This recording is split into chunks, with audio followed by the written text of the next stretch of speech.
As parents, most of us are happy if we can find books or movies that are family friendly and inspire our kids to engage and to be creative. Well, today's guest is someone who's creating books just like that. Chad Stewart is the founder of the Devonfield Company and author of an exciting new book called Britfield and the Lost Crown, the first in a series of 5 novels. And you can check out this book online at Britfield.com. So, Chad, welcome to Bridge City News. Can we start off by giving our viewers a quick snapshot of your book? Sure, and thank you, Paul. I'm talking to you from sunny San Diego, California. So yeah, Britfield and Lost Crown. It started as a concept about 10 years ago. I was in Boston, Massachusetts, in a whole different field. I was an investment banker when I got the idea. So it's taken 10 years to come to our launch in August of last year. It took me about 2,000 hours. I'm sorry, 4 years and 2,500 hours to write it. So we officially launched in August last year. It's nationally launched, and it's just had extraordinary impact. We've scored a 9.03 out of a scale between 1 and 10 across all our demographics. Our youngest reader has been 7. Our oldest reader has been 93 years old. And we've had 12-year-olds that have read the 384-page book in about 5 hours. So we are just really getting started. So. Wow, that's great. Now, you mentioned the age range there, 7 to 93. Who is the book aimed at primarily, and what kind of Sure. feedback are you getting? You've won some awards, I Yeah. understand. Yeah, I'd say a couple things real quick is it's a fast-paced adventure novel. Book one takes place in England. It's about Tom and Sarah, 12 years old, and they're two orphans that are trying to escape from Weatherly Orphanage. And what's great about the book is it's anchored in reality. Number one, it's about family and friendship. That's really the main core through the whole book, and it's also educational. And I think it's perfect not just for students or young adults or even 8, 9, 10-year-olds, but it's great for parents. I think half our reading audience are adults. About 55% of our audience are adults. So, yeah, since we launched it in August, we've already won over 27 national and international book awards. We just won 3 more book awards yesterday. I was going to show you this real quick, some of our awards, if you can see that. So we're just amazing. It's exciting. We won gold place, first place gold medal for Parents' Choice Award. We won gold medal first place for Mom's Choice Award. So this is just a great book. Obviously, not just for kids and students, but for families and for parents and even the homeschool market. We also have a 83-page study guide, so Britfield can be taught in the school or at home, chapter by chapter. Oh, that's excellent. Our 13-year-old read it, and he said it's one of his favorite books, and he's a bookworm, reads a lot of books. So, I mean, again, you say this is actually more than a book. It's more like a movement to promote literacy and creativity. And you've been on a tour through a number of states here visiting schools. Now, how do you actually present this to schools? I know there's a workbook, with a study guide that comes with it, right? And how are students, teachers, and parents responding to this tour? It's been incredible. We launched it last spring, and our objective is to get to about 40 or 45 states within the United States. So far, I've driven 9,000 miles, 18 states. I presented at over 150 schools in front of almost 30,000 students. Our usual audience is anywhere from 200 to 300 students for an hour. So it's been amazing. I mean, it's everything from private schools, Christian schools, Catholic schools, to public schools, to Title I public schools. We did 4 Title I public schools in Dallas back to back. So it's been amazingly received.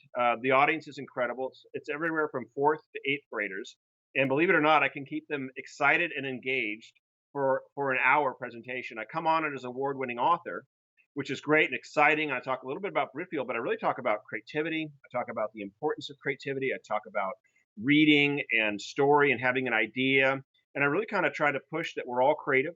We're all born creative. Which makes us unique individuals. Creativity is fun. It's exciting because so many kids, unfortunately, are kind of being put in a box at school.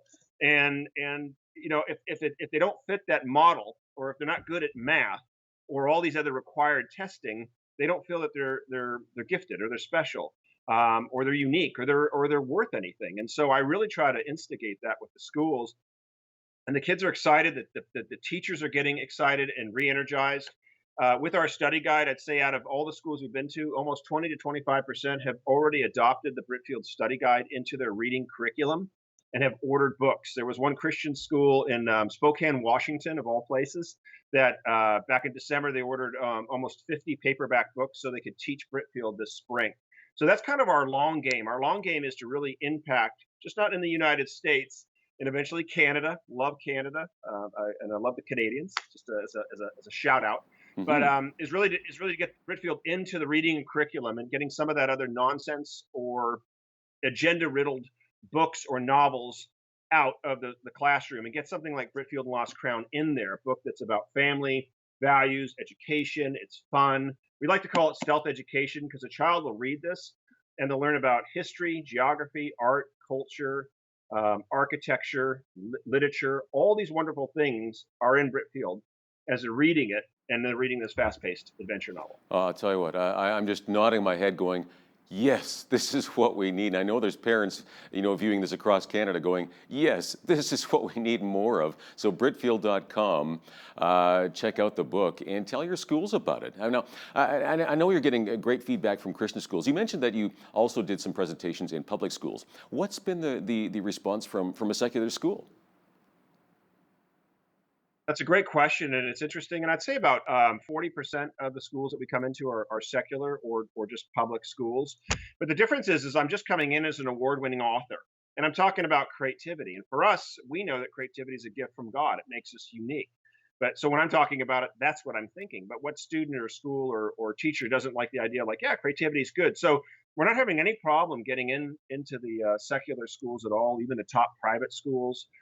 We've been in Catholic, Christian, private, homeschool. We've been to a homeschool group. We were at a Muslim school in Dallas, 200 Muslim students. We've been to Jewish schools. So we kind of been across the board. I mean, really, for me, it doesn't matter where the school is, or what's the demographic or the background or anything, because we're just coming in with a wonderful message. We're there to inspire students. I love children. They're amazing.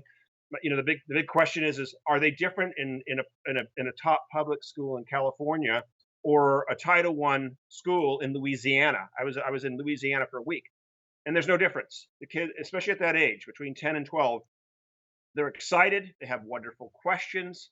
They're engaged. I mean, just some of the best questions I get are from the 10-year-olds. You get these zingers out of left field, and you're like, wow. It's like I haven't heard that. It's brilliant. So they're just amazing. Kids are kids. It doesn't matter where they are, what the background is, how they were raised.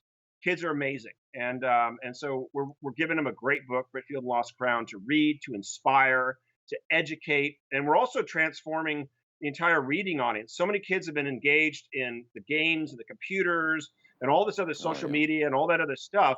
And we're actually inspiring the next generation of readers. There's so much more to it. And like we say, it's more than a book, it's a movement. It's a movement in creativity, it's a movement in literacy and reading. And it's exciting. So It is. Now, this COVID-19 pandemic has probably put a bit of a damper on your school tour, but you believe this crisis is going to transform both education and business. So, how do you see this affecting education? yeah, and real quick, I was actually in Memphis, Tennessee, because we had a 5 month tour planned. I was in Memphis, Tennessee. We were going to continue up to Ohio, all the way up to Maine, all the way down to Florida. And it was the first week in March when I was doing four schools, two schools back to back, Monday, Tuesday, and we had to turn around and drive all the way back to California. So it has been massive, and it's transformed a lot of things. I do think a couple things. One is I think we're on a fast road to recovery. I think, especially speaking from the United States, I think we will come back stronger as an economy than we've ever been. I think we've got a great republic here. I think people are ready to get back to work, and I think a lot of good has come out of it. It's brought families closer together, which has been amazing. But let's talk about the education thing. I just saw a recent article that, and again, too, you take it. You take. I had a working hypothesis 8 weeks ago, and I said, how is this going to change or transform education? Because what you're going to have is you're going to have, let's say, you have 100 children that are coming home from the school system. And three things are going to happen. One is the parents are going to sit there and see some of the stuff that these children are learning, which is just horrific. Everything from fifth grade, 5 years old up, whether it's sexual education stuff or all the other agenda that they're cramming down, the socialistic sort of mindset. And so that's going to shock the parents because they didn't realize it. Number two, they're going to realize in many ways, especially with the public system, how far their children are behind. It's like, I can't believe you're not reading this yet or you're not doing this yet. And number three, they're going to see that, my gosh, everything he needs to do, he can do in 2 to 3 hours a day. I don't need to lock him up at some institution for 8 hours. So here's the numbers that just came out last week. Is they're saying 40% of all enrolled students will end up, once the lockdown is finished, will end up staying home and continue with homeschooling. 40%. Wow. So even if you cut that number in half and say 20%, that's massive. So if we have, let's say, 30 or 40 million children in school, at 20%, 40 million, that's 8 million children that won't be returning to the school system. That's profound, and that's going to have major impact. I Wow. have great And admiration. yeah, yeah, thanks for unpacking that, just presenting that big picture to our audience because, yeah, we need to ponder that. Is that something we should do as a family, right? There's a level of protection there, and again, a level of creativity unleashed here as well, and, more potential for your child to do more. And it may not be a fit for every parent, but boy, No, like you say, that is quite profound. I have such an admiration for the homeschool children and the parents. I mean, when I meet a homeschooler, they're well educated. I mean, they're well rounded. They've got great questions. They're smart. They're way ahead of the curve. And so I'm excited about this transformation and stuff. And I have admiration for teachers that are in the public or private school too. Hmm. I really do. Some are extraordinary. Some are up against a hard bureaucracy. So I totally get it. But at the end of the day, I care about education and children and getting the best education they can. You So. got it. Now, Britfield and the Lost Crown is the first in a five-part series. So tell me, when is the second book coming out? Yeah, so it's actually a 7-book series. We've Seven. extended it. So Oh, yeah, so wow. Okay. book one takes place in England. It's 384 pages, and we'll be still launching it, nationally and then internationally in the fall for the next year and a half. Book two's already finished. Takes place in France. It's at 540 pages. We'll launch that next year, 2021. And as of 4 weeks ago, I'm starting to write book three, and that takes place in Italy. Tom and Sarah now 14 years old. So it's so exciting. This morning, I was spending about an hour and a half, before I get into my work day and my business. And so I try to carve out time. So it's a 7-book series. It'll be England, France, Italy. Book four will be in Eastern Europe and Russia. Book five will be in China. Book six will be in South America. And then book seven will come back to the United States. And by then, Tom and Sarah are 18 years old. So we've really created, a huge, huge story and a movement over the next 10 to 15 years. Every book will be followed by a major motion picture. So it'd be fun to bring me back at some point to talk about the movie. Yeah. We're Well, you need yeah, to tell me. I mean, you've got plans for a movie now. That's a major project, right? Big money involved in this that sort of thing. You got to get that together. And any idea as to when production would start on that? And is this like a? Do you see this as a DVD movie, or are you aiming to Oh have this no, on the no, big no. screen? No, this is a major motion picture.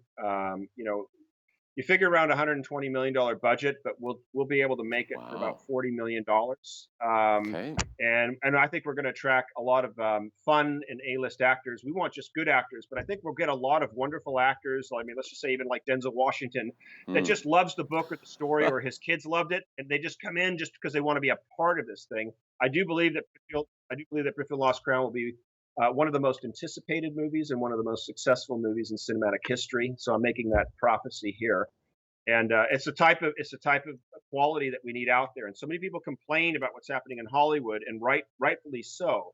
But instead of complaining, do something about it. You know what I mean? And that's what we're trying to do with Britfield Lost Crown. We're trying to offer an alternative. So Oh, that's awesome.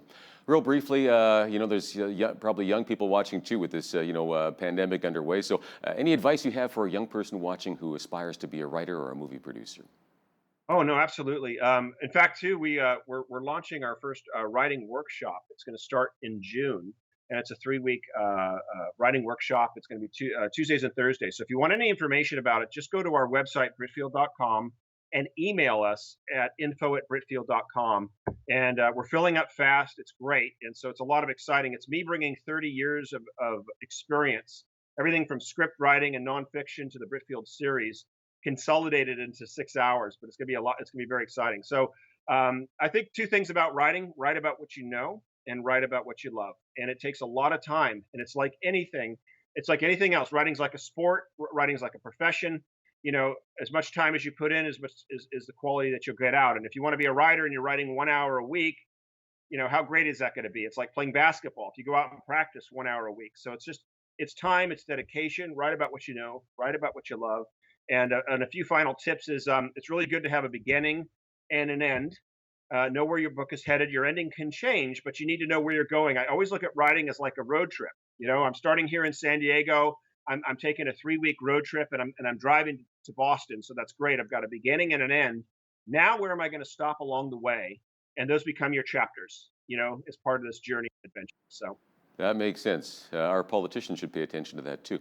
But that's another story, another interview. I'm out of time. Thanks so much, Chad. Thank you all for having me. It's been Oh, wonderful, that's wonderful. great, isn't it? Chad Stewart, author of Britfield and the Lost Crown. I highly recommend it. Do check it out at britfield.com.